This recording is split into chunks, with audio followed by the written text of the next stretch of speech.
آپ کو پتہ ہے ہمارے بچوں میں غلطیاں زیادہ کیوں بڑھ جاتی ہیں؟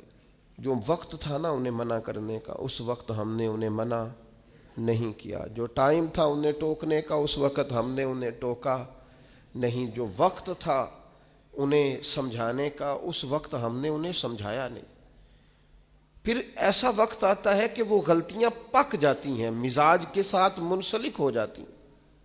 پھر ہم چاہتے ہیں کہ بچوں میں وہ تبدیلی آئے، لیکن اس کے ساتھ بڑا ظلم ہوا، وہ بیچارہ پریشان ہو گیا۔ آپ کوئی جملہ غلط پکا لیتے ہیں نا پڑھتے پڑھتے تو وہ پک جاتا ہے، ٹھیک کرانا بھی چاہیں بعد میں تو ایک وقت آتا ہے وہ ٹھیک نہیں ہوتا، لیکن اگر وقت پہ اسے ٹھیک کر دیا جاتا تو وہ ٹھیک رہتا۔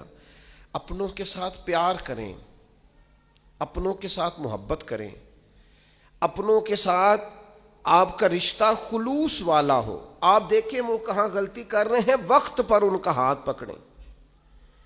فصل کے ساتھ جڑی بوٹی اگ گئے تو میرے بھائی جڑی بوٹی کاٹنا بھی لاڈ ہی ہوتا ہے، وہ بھی فصل کے ساتھ پیار ہی ہوتا ہے۔ بچوں میں، شاگردوں میں، مریدوں میں، بھائیوں میں، دوستوں میں غلطیاں آ جائیں تو ان غلطیوں کو دور کرنا یہ محبت ہے۔ آپ اپنے دوستوں کو منع کریں گے تھوڑی دیر کے لیے، یہی ہے نا کہ وہ آپ کو کہیں گے کہ یار جا تو اپنا کام کر، تو یہ تانا آپ نے کس کے لیے سہا؟